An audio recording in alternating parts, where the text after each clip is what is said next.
Let not the hours pass by in the dark. Kindle the lamp of love with thy life.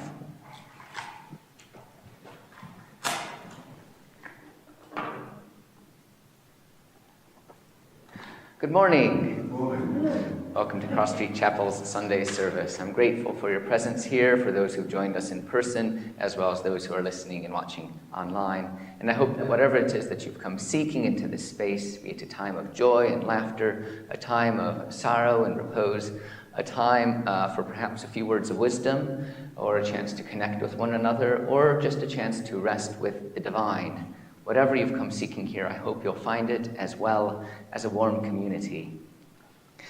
We lit our chalice, a Unitarian symbol, the world over with the words from Rabindranath Tagore. And we turn now to deepen our worship as well with these words from the French writer Antoine de Saint-Exupéry. In a house which becomes a home, one hands down and another takes up the heritage of mind and heart. Laughter and tears, musings and deeds.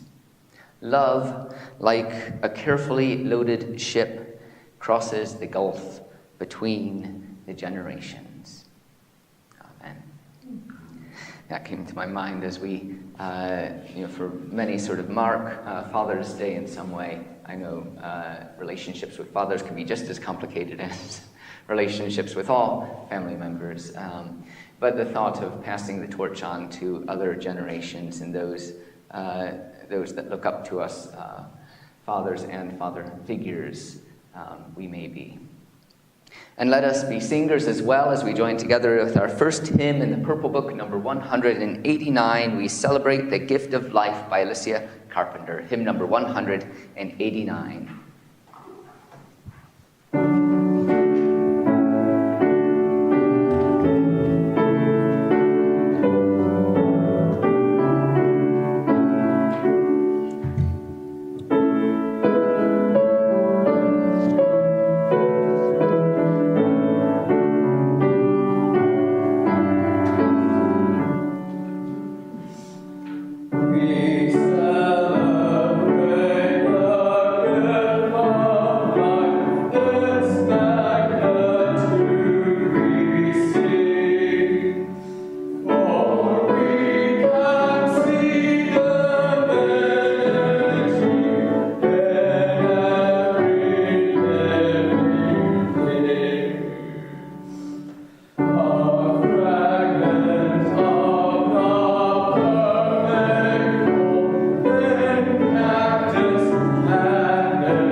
Let us turn now to a time of prayer with these words of Anne Lewin, entitled Disclosure. Prayer is like watching for the kingfisher. All you can do is be where he is likely to appear and wait. Often, nothing much happens. There is space, silence, and expectancy. No visible sign, only the knowledge that he's been there and may come again. Seeing or not seeing cease to matter. You have to be prepared. But sometimes, when you've almost stopped expecting it, a flash of brightness gives encouragement. Disclosure, prayer by Anne Lewin. We turn to our covenant now, which is printed in your order of worship, though I've been alerted to an error. I'm not quite sure how that's happened, because I've used a particular database program for printing the orders of worship for the past several years. without fail, it has come out fine. So I suppose this links into my sermon on technology. But if you know sort of where the error is and you know to sort of correct it, that's great. Otherwise, my sincere apologies. But we turn to our covenant. We gather here in sacred fellowship to witness the fullness of our lives and all life, to hold and be held, tell stories and listen, to be renewed and renew the world. We speak with care and patience. We act with gentleness and compassion. We forgive each other and ourselves. In faith that we build beloved community, we renew our covenant today. Our story today is a retelling and interpretation of the miraculous picture, which will be introduced by the author herself. This is Barbara Rhodes' take on the miraculous picture. During the hot Nebraska summers of my childhood, I spent hours high in my treehouse, devouring the books I found in the small collection my parents had acquired from the estates of various relatives. One of my favorites was A Wonder Book, Nathaniel Hawthorne's retelling of classical myths. My favorite of these stories was The Miraculous Pitcher, the story of Baucis and Philemon. This elderly, poor, but generous-hearted couple invite two gods, disguised as beggars, to come into their cottage to rest and eat. The gods keep asking that their bowls be replenished, and the old couple becomes sad and embarrassed because they know the pitcher is empty. But the gods show them otherwise. No matter how often they pour from the pitcher, it is always full. I suppose that as a child, what I liked was the thought of possessing such a pitcher. Much later, I realized that in some sense I did. The story of the miraculous pitcher seems to be telling us that in the realm of the Spirit, there is no such thing as a non-renewable resource. That is an important concept. Most of us have it backward. For centuries, we have had it backwards. We have believed that material resources are infinite, but the resources of the Spirit need to be hoarded with care. We act as if the supply of oil can go on forever, but that there are limits to the amount of love that we can give away. How often I have found myself closing off from people in need because I was afraid of being spiritually drained, only to find myself in the driest of deserts. We have arrived at a time in our history when we are beginning to realize that this planet is our only home. We can no longer make a mess of the place where we are and then move on. Our species can come to an end. Resources can be used up. All growth is not a sign of health. But I suspect we doubt more than ever the truth in the story of the miraculous pitcher, of the loaves and fishes. We find it hard to believe that we will find the spiritual nourishment to meet the needs of this chaotic age. The wisdom of the centuries and our own experience tell us otherwise. If we do not let our fears have dominion, we may discover that in the midst of pain, we find inner strength. In the midst of bewilderment, we find inner clarity. In the midst of nourishing, we find ourselves nourished. Amen. Words of Barbara Rev'd, her take on the miraculous pitcher as told by Nathaniel Hawthorne. So you now have a chance to share your joys and your sorrows, your trials and your triumphs, to be both the person who nourishes our community as well as you who are nourished. If you wish to share your thoughts publicly, you can light a candle, you can come forward and say a few words. Please speak into the microphone, so those using the loop system as well as those who are online will be able to hear you. If you are online, please type into the chat box and we will read your message out. Alvin, do we have access to the chat? Thank you. As always, you can light a candle in silence, and as well, if you wish to remain seated, know that your presence here is enough. So I'd like to light a candle for my son Thomas. He's been a little poorly recently, and we're hoping that things will improve a bit more over the next day or so. He's had I don't want to say a rough week, but he's been in and out of school, and we're hoping he can be a bit more consistent.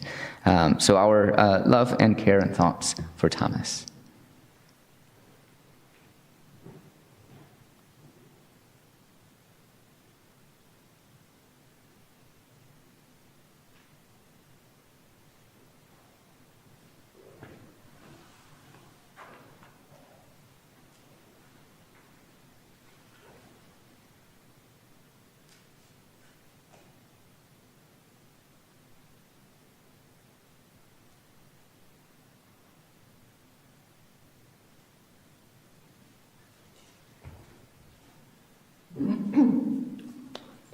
For a few years, we've been trying, Robin and I, to have a memorial bench installed at a park near where we live, Longford Park. And there was so much red tape, we gave up. So we switched our attempts, can you hear me? We switched our attempts to a dear, beautiful little park near where our son lives. Which, no problem at all. It all went swimmingly. The memorial seat in honor of our daughter was installed 10 days ago, which is perfect timing because today is our daughter's birthday. So we shall be there with our family, our son and his family, at the seat, possibly waving a glass. It may be thundering and lightninging, in which case we'll have our umbrellas and everything. And we have a lovely focal point now in which to celebrate our beautiful daughter.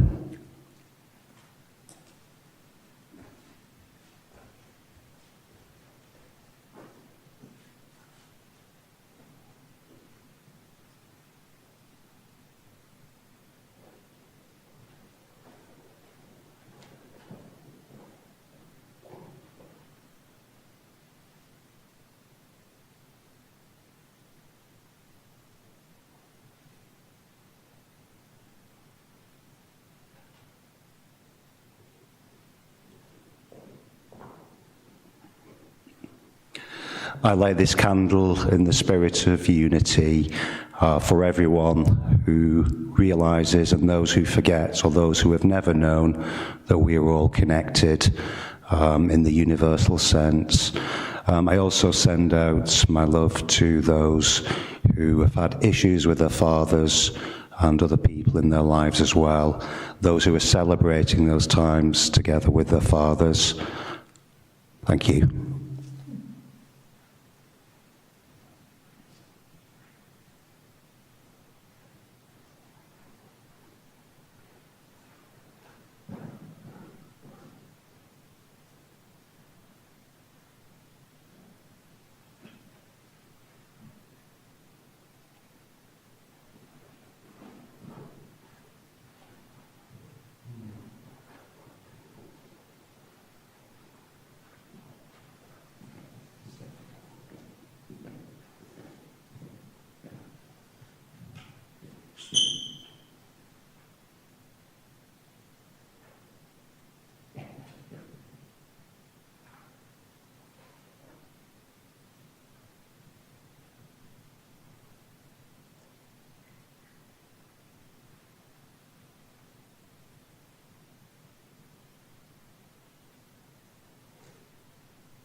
The candle I've just lit is in memory of Sonia's very nice cousin Helen Townend, who died just the other day at not such a great age these days, but will always be remembered for her lovely sparkle and sense of humour about everything, and we'll all miss her.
For all those joys and sorrows here spoken, and those that remain silently in our hearts.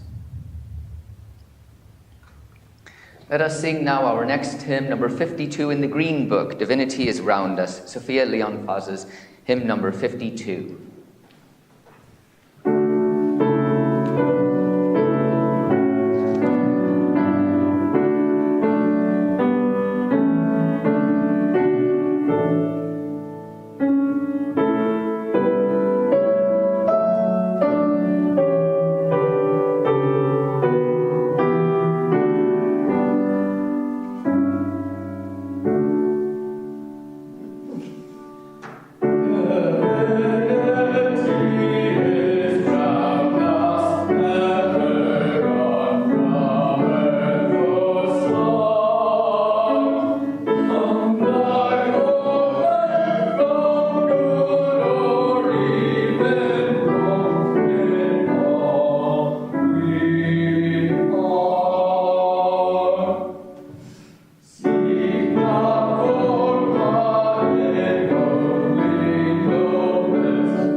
We turn now to our second reading. This is The Gift, a poem by Lee Young Lee. To pull the metal splinter from my palm, My father recited a story in a low voice. I watched his lovely face and not the blade. Before the story ended, he removed the iron sliver I thought I'd die from. I can't remember the tale, but hear his voice still, a well of dark water, a prayer. And I recall his hands, 2 measures of tenderness he laid against my face, the flames of discipline he raised above my head. Had you entered that room that afternoon, you would have thought you saw a man planting something in the boy's palm, a silver tear, a tiny flame. Had you followed that boy, you would arrive here, where I bend over my wife's right hand. Look how I shave her thumbnail down, so carefully she feels no pain. Watch as I lift the splinter out. I was 7 when my father took my hand like this, and I did not hold that shard between my fingers and think, metal that will bury me, christen it little assassin, or going deep for my heart. And I did not lift up my wound and cry, death visited here. I did what a child does when he's given something to keep. I kissed my father. The Gift by Lee Young Lee. And so we return now to a time of prayer with these words of Marjorie Easton. Silence is the gift of music when its closing cadence dies in hush of adoration. Silence is fulfillment of desire that ends its asking to find the true prayer unspoken. Silence is the benediction that stills the day's debate by speaking the eternal word.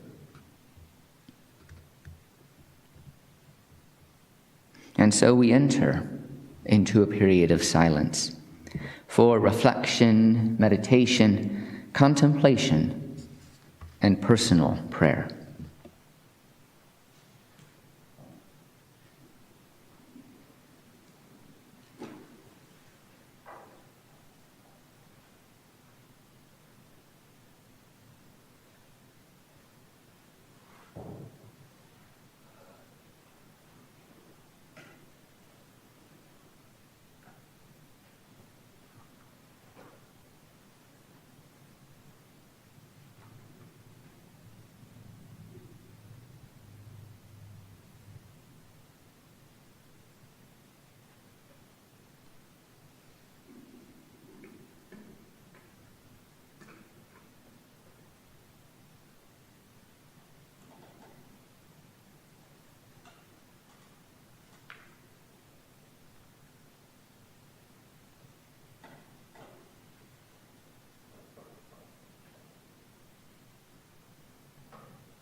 Thank you, Rudy. Let us return to the Purple Book for our next hymn. This is number 150 by Andrew Hill, Stillness Creeping Through This Place, hymn number 150.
Way back in August, in fact, much further than I had thought, or had recollected, I gave a sermon on artificial intelligence.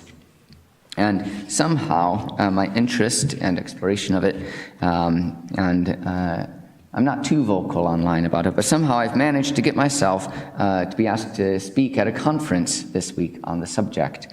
So I hope that you won't mind that I use this time to share some further thoughts in preparation. It's not the whole of what I'm preparing, because I have about an hour's slot to fill, and I'm sure you wouldn't want to have yet one more hour of me wittering on about large language models and so forth. But this is a little taster, I suppose. So when I last, back in August, spoke on this question of AI, I attempted, as I often do, to find a middle position. We looked at some of the promises, the possibility that AI would do all of our work, for instance, as well as some of the concerns, for instance, that AI would do all of our work, and we would therefore be out of a job. I asked at the time ChatGPT about its own view of the situation, and it presented a number of concerns, including security, biased data, and so forth. So 10 months on, has my view changed? I suppose in some ways it has.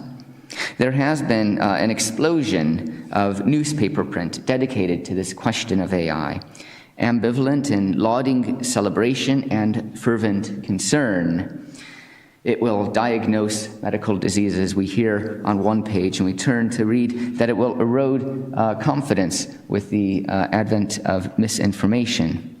It will give voice to marginalized communities, it proclaims in one column, with the next person putting forward the suggestion that it will actually take away the voice of marginalized communities.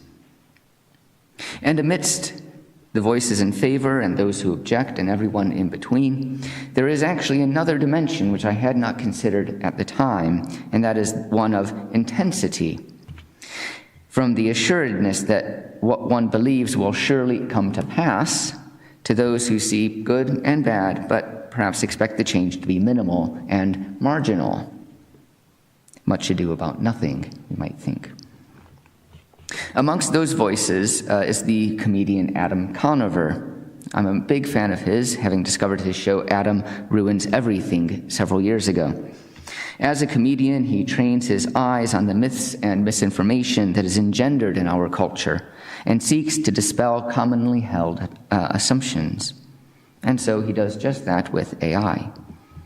He draws parallels between the conversation of AI and other recent technological innovations, notably virtual reality, as embodied by Meta, and cryptocurrency.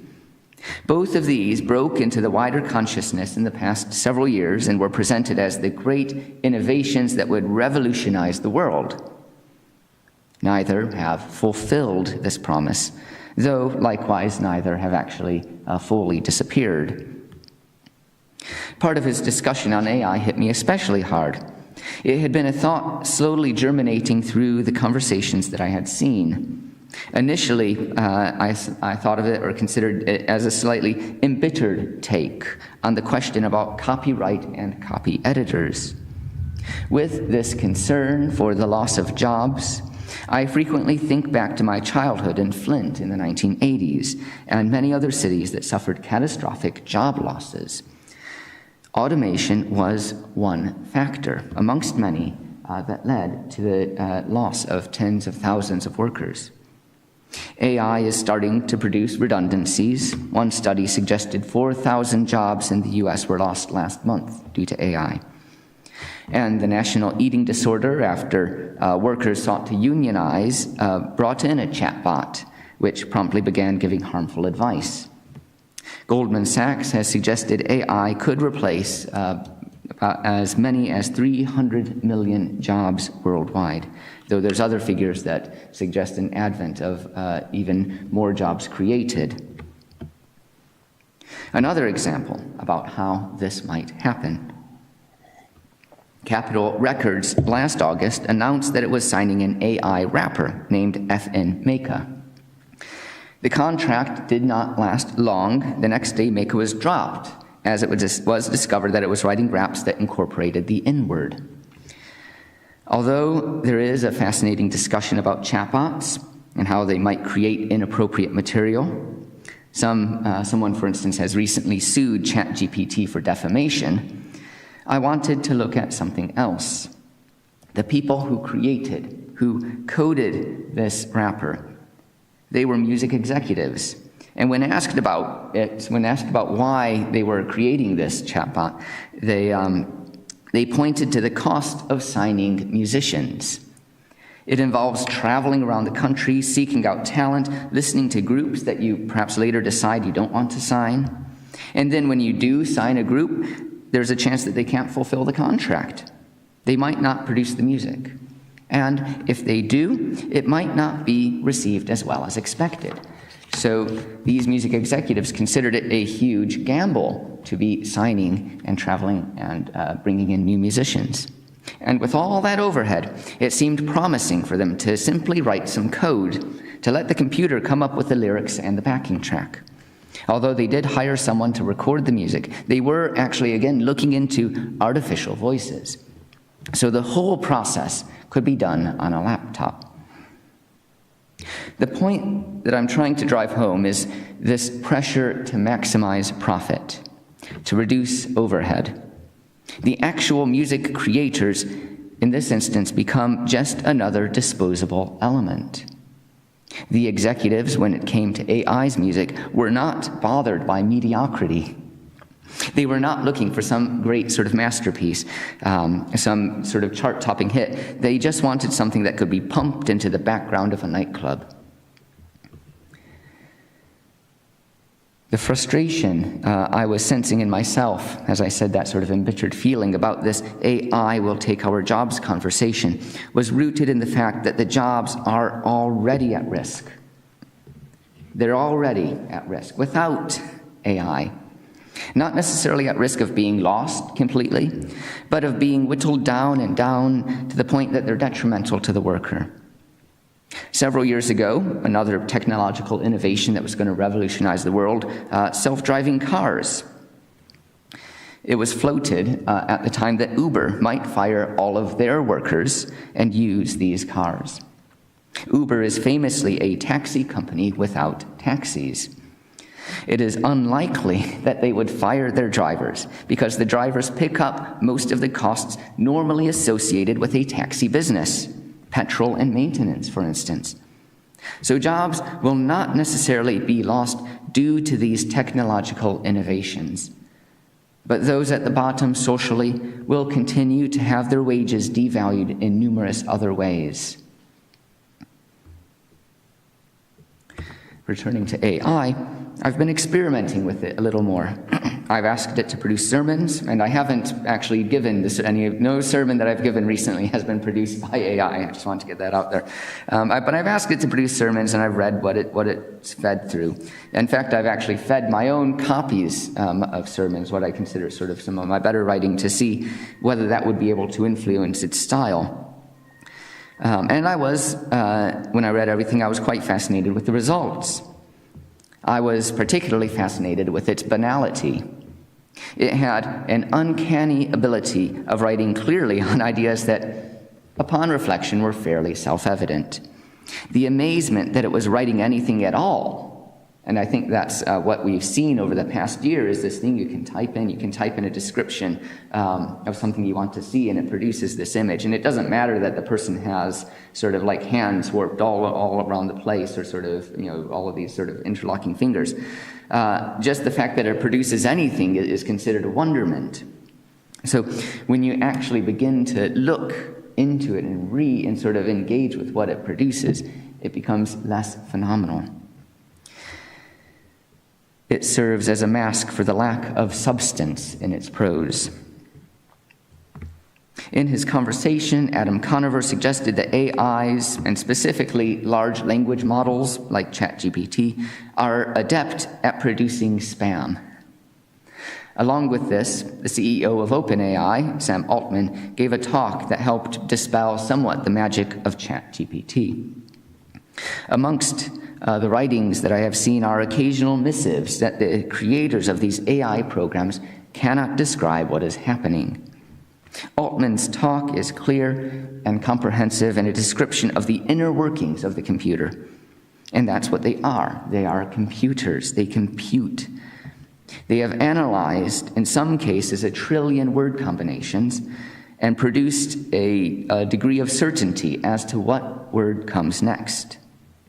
In some ways, that's absolutely incredible. A computer that can generate sentences in line with our grammar, not by being told the rules of grammar, but by simply looking over billions of sentences.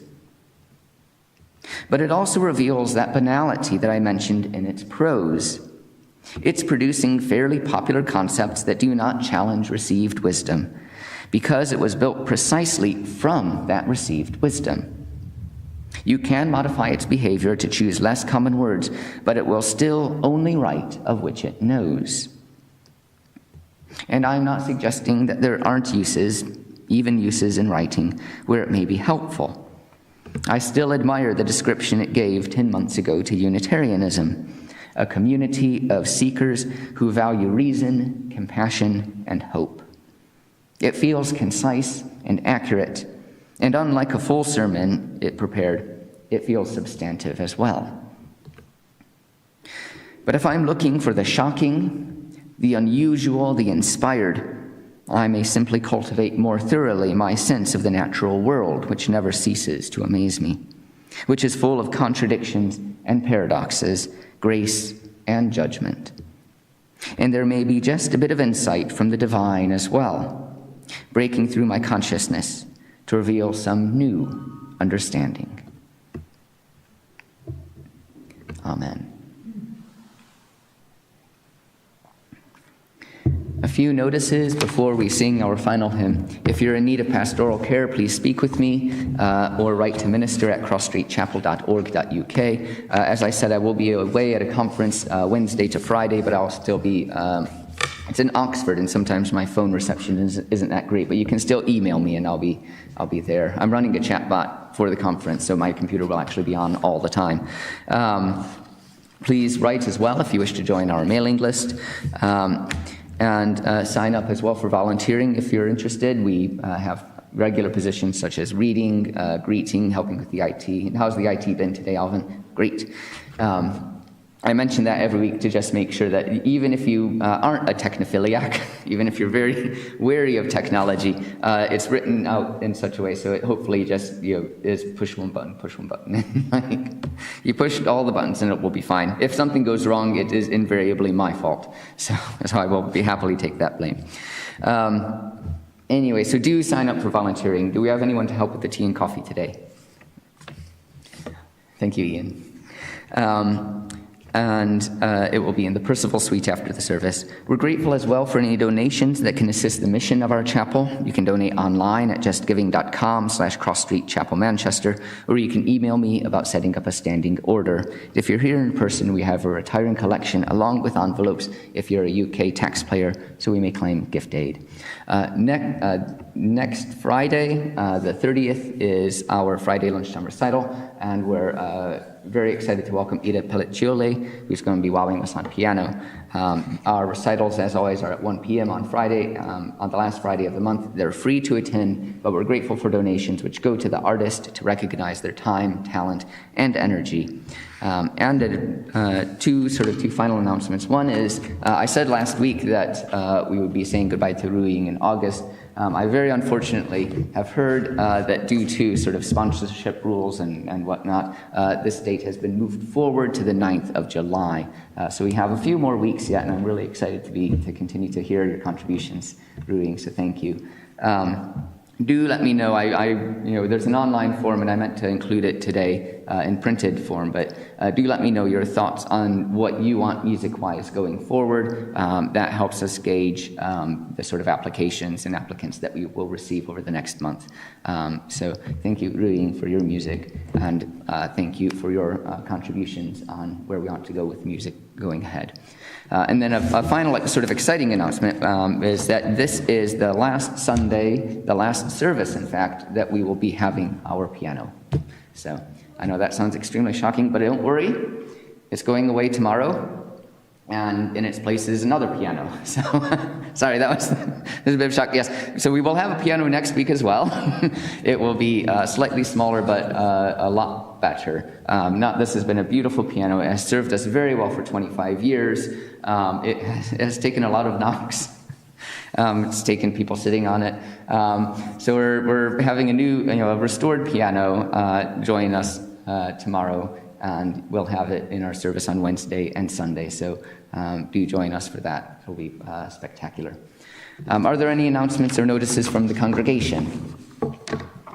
Let us then sing our final hymn in the Green Book, number 33, Do You Hear, by Emily Lenore Look-Thorne, hymn number 33.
Thank you, Alvin, for the IT. Thank you, Ian, for the tea and coffee.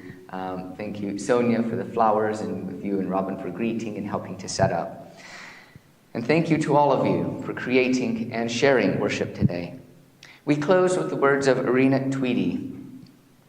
The realization that every act, every word, every thought of ours not only influences our environment, but mysteriously forms an integral part of the universe, fits into it as if by necessity, in the very moment we do or see or think it, is an overwhelming and even shattering experience. If we only knew deeply, absolutely, that our smallest act, our smallest thought has such far-reaching effects, setting forces in motion, reaching out to the galaxy, how carefully we would act and speak and think.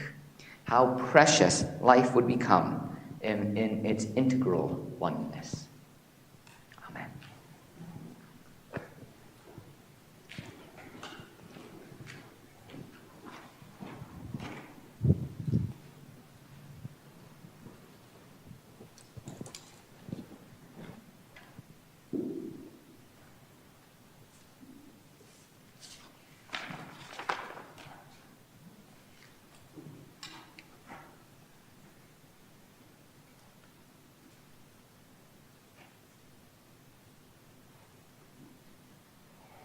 Thank you.